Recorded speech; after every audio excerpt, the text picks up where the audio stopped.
Hi and welcome. I am Dr. Hughes, a teacher sharing with you the lessons I've learned through experience and research.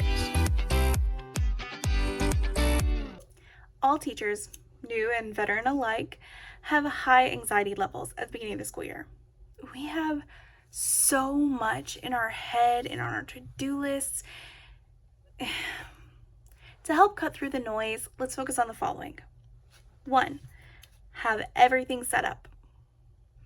Classroom should be done, and you should know what you're teaching that first week. All the handouts should be made, ready to go, and materials gathered. If not, that's your first task. Don't spend time playing with new tech or chit-chatting or going on long lunches. Bonding with your peers is important, but that can happen anytime. Being ready for the first week can't. At home, have your clothes for the entire week prepped. If you can, prep your lunches too. You will be mentally and physically drained the afternoons of that first week. So the more you do at home prior to then, the better. 2. Learn student names. The very first day, I will greet students at the door with the roster, and I'll say something like, "Good morning, I'm Dr. Hughes, what's your name?" I then check them off the list and pick one distinguishing feature that I can use to make connections in my brain, like pretty eye color or happy energy. Then, throughout that first class, I strive to say their name in passing. "Love that idea, Erin." And I'll constantly carry around the roster to quiz myself. I do the same thing during testing too, though I don't review the names after testing and will forget those eventually. But I may remember their faces. That first night of the first week of school, I quiz myself again, and I'll do it again before school the next day. Also, as I greet students at the door that second day, I'll try to guess their names and make it a really big deal if I forget. They usually laugh. I repeat this process every day of the first week, and I usually get them all right by the end of the week.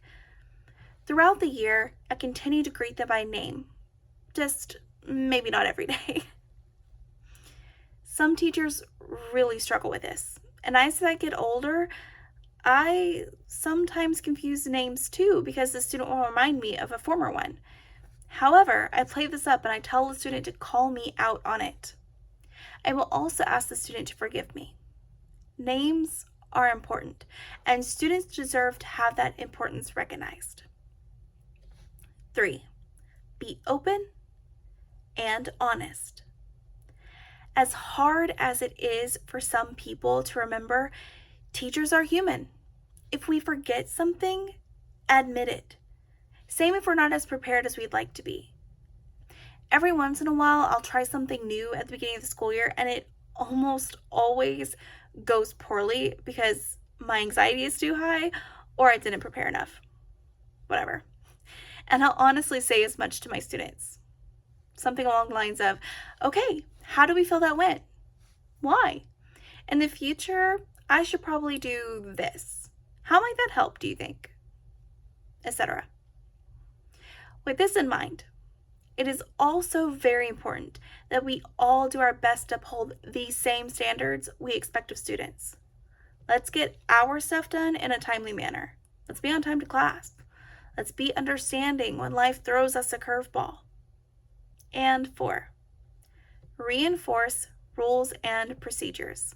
For something to become routine, it has to be practiced again and again and again in a variety of different circumstances.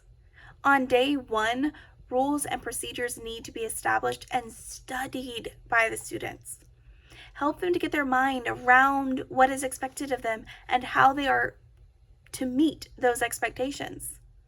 Then, throughout the first week, there should be extensive modeling of those procedures, including what their work should look like. Basically, pretend that you're a student when giving instructions so your students can see what they should do and how they should do it with each new activity or general action. Also, bonus tip, be happy. Before opening the door to students, play music that lifts up your spirits. At lunch each day that first week, make it your time and protect it. You can help or chat with others later in the year. That first week is yours. A final bonus tip. During any conference time you have that week, plan the next 2 weeks. For some teachers, this is really hard to do and to keep up with, so find your groove. It is absolutely okay to spend some extra time at home working that first week to get ahead, as long as it does not become habit. The year will feel harder if you're constantly planning and prepping, especially for lessons that'll happen the next day or the next week. And that brings us to the end of our video. I hope this proved helpful to you or to someone that you know. At the very least, I hope it proved informative and entertaining. If there are any topics that you would like a video on or to know more about, please let me know at bit.ly/what2explore. Additionally, there's not a production schedule currently, as I'm still teaching and doing other projects also. So if you would, please just tap the subscribe and the little bell to get notified on when new videos and resources are posted. Thank you for joining me here today. Keep learning, keep growing, and have fun. You got this.